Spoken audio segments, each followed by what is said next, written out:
My name is Sister Kathleen Desatel. I'm a Sister of Providence here at the Eighth Day Center for Justice here in Chicago.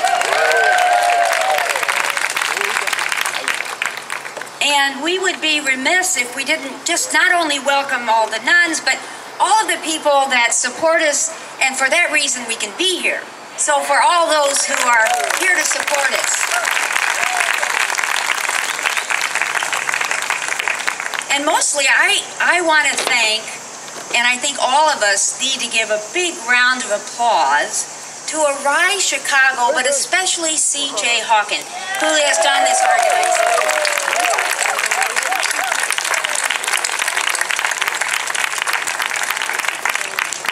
Really, they've done a wonderful, wonderful job.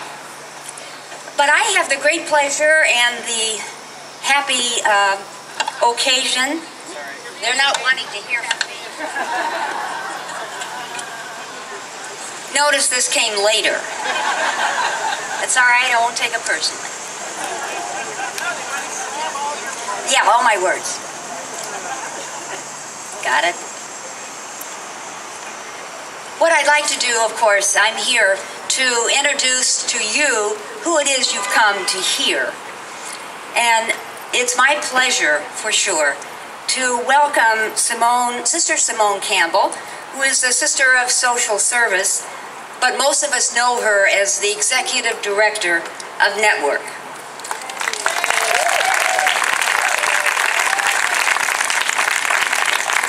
Simone has such a long list of what it is she has done that we would take up all of the time if I were to read that. But I'm sure she would like me to encourage you to read her new book called Nun on the Bus, How All of Us Can Create Hope, Change, and Community. And I think that's what the Nuns on the Bus event is all about, is it not? So, buy her book. Is that good? But perhaps I'm going to just speak for myself personally. We all know that Simone is not only a Sister of Social Service, but also a lawyer, an activist. She's the Executive Director of Network. Her list goes on. Probably one of the most proud moments that I think I remember and am happy, not only did she speak at the Democratic Convention and did us proud, but I think she got there because she and others in LCWR were the ones who organized and helped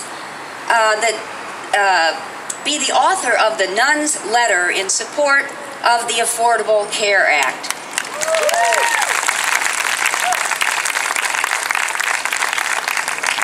So there are so many things that we can say about Simone, but mostly we want to just give her a warm, warm welcome.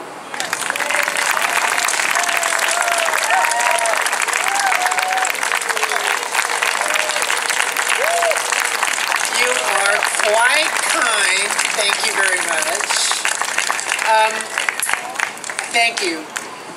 What a treat to be in Chicago on such a glorious day. And I joked, we were up in Duluth, Minnesota 2 days ago, and I said I brought my long underwear just in case, and it was 75 up there. So the sun has been shining on us on this whole journey. It is fabulous. And don't you love our bus over there? Isn't that fantastic?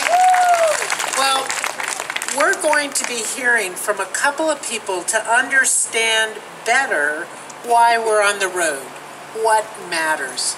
And I want to say that we're on the road really to speak and lift up the fact that we, the people, need to be about the 100%. We need everyone's voice at the table. Now, I'm going to be talking more about this at the end, but I want to make sure that we do this in the context of real stories, real people, because this is all about community. Community requires that we hear each other's stories, and that those stories then become the reason, the glue that hold us together. Because if you've told me your story, you've broken open my heart, so I carry you with me. And if you hear my story, hopefully I wiggled into your heart, and you'll carry me with you, and we end up being a whole together, making a difference. That's what this is about. So I am really delighted to introduce a woman who boldly is going to speak, and we're going to have translation for her, but Ana Laura Lopez is going to tell us her story so that we can know the reality of folks who have maybe a different experience than we do. Ana Laura, por favor, díganos su cuento.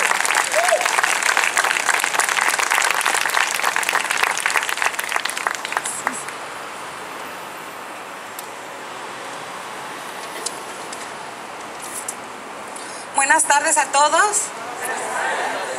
Mi nombre es Ana Laura López y soy miembro del Centro de Trabajadores de Arise Chicago. Good afternoon, everybody. My name is Ana Laura Lopez, and I am a member of the Worker Center of Arise Chicago. Soy una trabajadora inmigrante que llegó a Arise cansada de soportar abusos e injusticias en mi trabajo. Fueron años de aguantar situaciones abusivas y por miedo a perder el trabajo, mis compañeras y yo permanecíamos calladas. I am an immigrant worker who came to us for support at Arise Chicago. We were tired of abuse and injustices in my work. There were years of enduring abuse situations, and fear to lose our jobs made us remain silent. Hasta que un día, después de haber recibido amenazas por parte de la gerencia de la compañía, decidimos hacer algo al respecto. Gracias a Dios llegamos a Arise, donde pedíamos ayuda para solo dos cosas que son esenciales para cualquier ser humano: respeto y trato digno. Until one day, after receiving threats from the management of the company, we decided to do something about it. Thank God, we decided to go to Arise Chicago and ask for help. And we were asking for two things that are essential for any human being. We were asking for respect and dignity. Pero en Arise fueron más allá. Ellos nos educaron en nuestros derechos como trabajadores. Nos enseñaron a confiar en nosotros mismos y nos dieron el valor para alzar nuestras voces y exigir que se respetaran nuestros derechos. But Arise Chicago went further. They educated us in our rights as workers. They taught us to trust ourselves and to muster the courage to raise our voices and demand our rights and to be respected. Yo personalmente decidí involucrarme y participar en el grupo de liderazgo de Arise Chicago. En el grupo de liderazgo aprendí que todos somos líderes y en nuestras manos está hacer el cambio en nuestros lugares de trabajo y en nuestras comunidades. I personally decided to get involved and participate in the leadership development program, and as part of the leadership committee, I learned that we are all leaders and that we have in our hands the responsibility to make changes in our workplaces and in our communities. Solo quisiera remarcar algo. No importa quién seas, de dónde vengas, si eres hombre o mujer, todos tenemos responsabilidad de ser agentes de cambio en nuestras comunidades, educándonos, organizándonos, involucrándonos y votando son algunas maneras de que nuestras voces sean escuchadas. I would like to emphasize something. No matter who you are, where you come from, if you are male or female, we all have the responsibility to be agents of change in our communities. Educating ourselves, organizing, getting involved, and voting are some ways to make our voices heard. Los invito a que aprendan sus derechos y ejerzan su derecho a votar para hacer cambios en nuestros sitios de trabajo y en nuestras comunidades. I invite each and one of you to learn your rights and exercise the right to vote. That's the only way to make changes in our work sites and in our communities. Muchas gracias y ha sido un placer estar aquí. Y ahora quisiera invitar a pasar aquí a Doug Hunter, que es trabajador del McDonald's y está involucrado en la lucha por 15. Gracias. Thank you. It has been a pleasure to be here with all of you, and I would like to invite Doug Hunter from the McDonald's and the Fight for 15.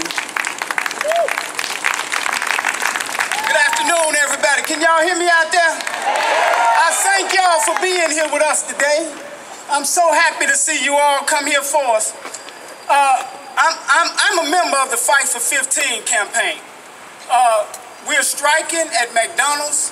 We're demanding better wages. We're demanding health care. These are vital things that we do not have. And so, personally, I have a 16-year-old daughter. And with her, I make $9.25 an hour at McDonald's. I bring home roughly $350 a week. That leaves, my rent is $775. That leaves me short of rent, $75. That doesn't count lights. That doesn't count food. That doesn't count a 16-year-old that needs clothes and shoes and trips. And you know how 16-year-olds are in high school, man. They need everything. And so it's such a struggle. And I scrap and scrape and stress all day, every day, trying to provide for her. Her mother is deceased. We do everything we can to just make it through. Sometimes, Sister Simone was asking, she said, well, how do you make it? I say, sometimes at night I just go into the closet and I cry. I try not to let my daughter see me cry. You know, I want to be strong for her, but she asks me from time to time, she say, what are you doing? She gets so angry sometimes, she want to know, what am I doing to better this situation that we in? And I tell her, I say, well, that's when I became a member of the Fight for 15. That's what I'm doing. I'm out here trying to do something, trying to help my family, trying to help other families. I work in McDonald's. And y'all all know that when you come in McDonald's, the first thing you smell is them French fries. And you immediately you want some of them French fries. Imagine working there all day for 6 hours and not able to afford the French fries. See, in order for me to get some of the French fries, I have to have 30%. And so if I ain't got a dime in my pocket because I done paid my rent and my light bill, then I just can't eat. So I'm being told to smile and do good customer service so they'll think that I'm wonderfully doing. And what's happening is I'm hungry. My stomach is growling. Sometimes it's hard to smile when your stomach is growling. But that's only part of my problem. Another thing is I'm a diabetic. And when you're diabetic, you have to eat certain foods. You have to get certain medication. All of these things, I have to go out and get on my own. Without Obamacare, I wouldn't even be able to provide myself with insulin. I went for 2 years without insulin. My diet right now is ramen noodles. Ramen noodles not good for you, you know, when you're a diabetic. But what else can I afford? I think McDonald's and these other big corporations in this country can do much better. And I say this not out of a hatred or a bitterness for McDonald's, but out of a love for him, out of a love for all of mankind. See, we ought to be able to help one another. We ought to be able to make sure that everybody is doing good. And the one slogan I've been hearing here of late as we've entered into this other war is boots on the ground. Well, this coming election, my plan is to put some boots on the ground. I got some young people in my neighborhood, and those young people say to me, we ain't gonna vote. It don't matter no way. But I tell them all, I say, when you don't vote, even if you don't vote, you vote. And you voting for somebody if you don't vote for nobody. Oh yeah, so what we have to do right now is to get out that vote, to get people registered, to let them know that there is a better way, that these big corporations don't have to continue to control this thing. Some of them would be willing to help if we just push them a little bit farther. And like I said, we have to do it out of love. We can't do it out of bitterness. I'm not bitter with nobody. I'm saying that America is a great country. I'm saying that according to America's Constitution, we are all endowed with certain unalienable rights. Among those are life and liberty and the pursuit of happiness. And right now here in America, we are finding it very hard to pursue happiness at $8.25 an hour. Something needs to change here. And so we're continuing, thank you, we're continuing to take this fight to these corporations. Last month, I was a part of civil disobedience where we sat down in the middle of the street in Cicero until demanding some change. And this went really good. But the thing we have to do right now, what's in our power to do, is to get up and vote.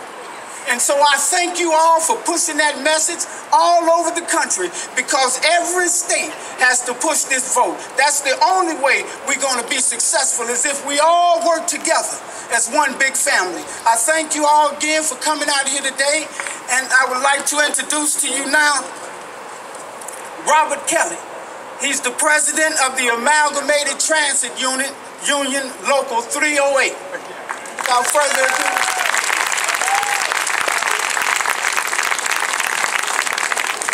Good afternoon. My name is Robert Kelly. I'm president of ATU Local 308. I'm joined here today with some of my members, as well as members from our sister local, ATU Local 241. More importantly, I'm a voter, and that's what counts. We live in the greatest country in the world, and what makes this country so great is we have a chance. We have an opportunity to vote every election and make changes. The right to vote gives us a voice and a chance to elect people who can shape or change a city, a county, a state, the country, and yes, the entire world. When you have a right to vote, you have a right to be heard. Just having that right, however, is not enough. The importance of it is exercising that right and making sure we get out to the polls. Often we hear it doesn't matter if I vote or not. I'm here to tell you it should, it does, and this fall, it will. Often we hear some calling for term limits. We have term limits everywhere. It's you and me exercising our rights to go in there and say enough is enough, or thank you very much. Today we live in a free world that allows us to vote on ballot issues, referendums, and members of Congress. From alderman positions to the White House, we have seen some enormously close races in the last 10 to 12 years. Don't ever think your vote doesn't matter. It does. Here in Illinois, we have a governor's race that appears to be so close that every single vote will matter and count. We need to make sure our voices are heard. The importance of your voting could mean higher taxes, schools staying open or closing, better transit, more transit, pension reforms, or nothing. The importance of you exercising your right to vote could mean the difference of becoming a right-to-work state or not. Today you've heard topics on the minimum wage and earning a decent wage. Shouldn't every worker come to work have a right to earning a decent living and providing for their families? Parties running today are split on this and these subjects. Your right and importance of exercising the right to vote sends a clear message. When you exercise your constitutional right to vote, you're saying you want to be heard. You have a say of whom you want to carry out your agenda, views, and your thoughts. The importance of voting can tell a politician we've had enough of you, as well as thanking others for the job well done. Today, many younger people don't think their voice is important. It is, and what happens today affects us all for years to come. Today I share the stage with a wonderful group of sisters and others who have not only have faith in all of us, pray for all of us, but they have chosen to take the time to come out and stress the importance of voting. They're not here to tell you who to vote for, because they have faith that the voters will elect the right people. I close in saying that every individual should register to vote because of its importance, and every registered voter needs to get out there and exercise that right to vote so we don't have no more poverty in this country, so we can get the rights that we deserve. Together, we can do this. Please join me this November in voting at those polls. Thank you.